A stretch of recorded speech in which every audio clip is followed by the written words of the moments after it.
First, live, local. This is Fox 12 Now.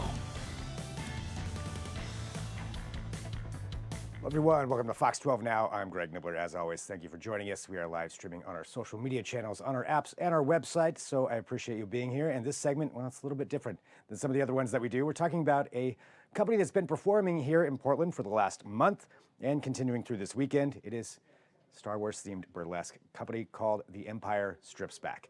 I will say, I sat down and spoke to the producer of the show, David Foster, one of the producers, and we discussed the show itself, which really is it's a huge touring show that goes all around the world. It started off in Australia. They've got these Star Wars props and replicas that are just absolutely amazing. So we cover all of that and more right here in this segment. Without further ado, let's go ahead and just play it right now. David, thank you very much for being here with us. We've been talking about this here at the station for a while now, about how we were going to go out and film something for this and get to talk about it. And, it finally happened that I got a chance to go see it.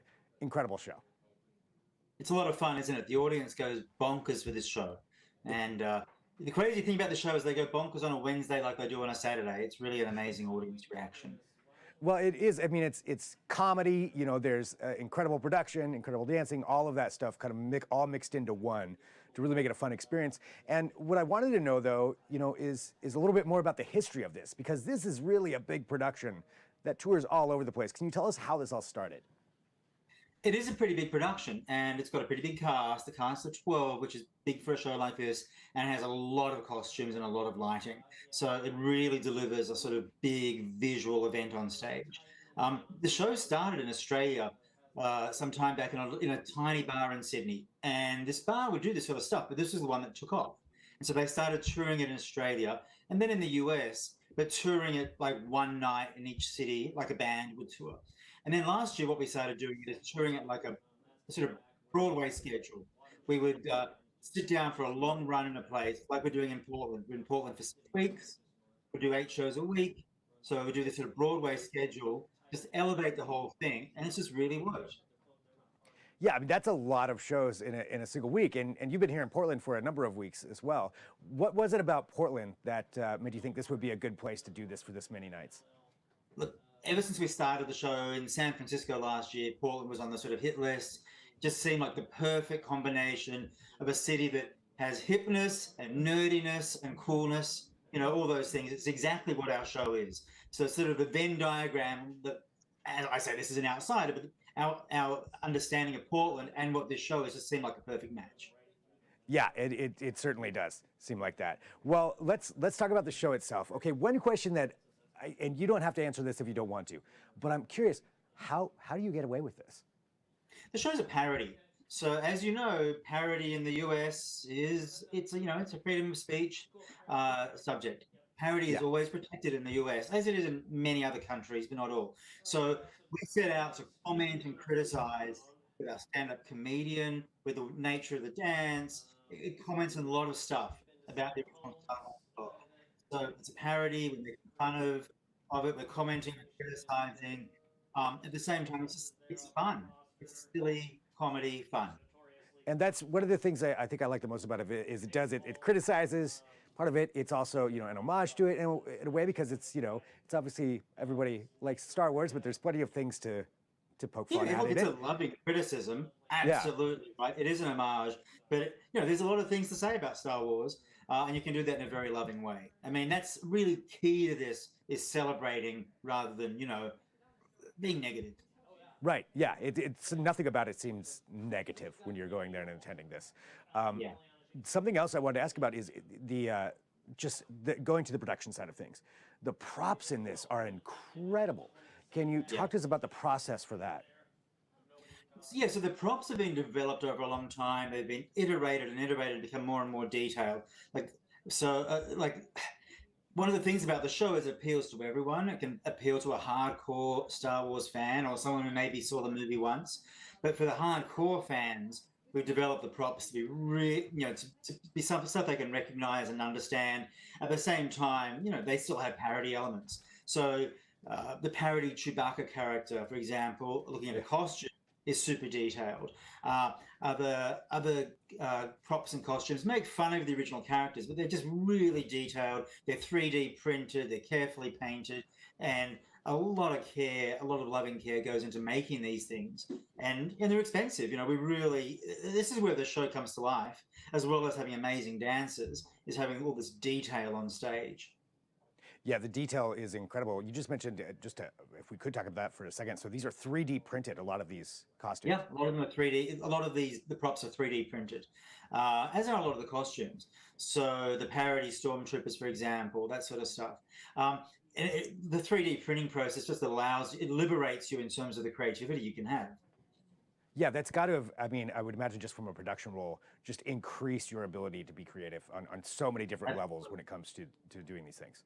Absolutely. And then you hope that someone doesn't drop them, and of course they will, but but once again, you can create new ones. So this technology is amazing in how in a show like this, we can really, we're really unleashed in what we can do. So is this, and I'm just curious about this. So is this one group on the tour right now and they're going to all of these different cities, or do you have multiple groups touring at the same time? We have several companies doing the same show. So the company in Portland was in Vancouver and Seattle before that. On the East Coast, we have a company in Atlanta that just opened this past week.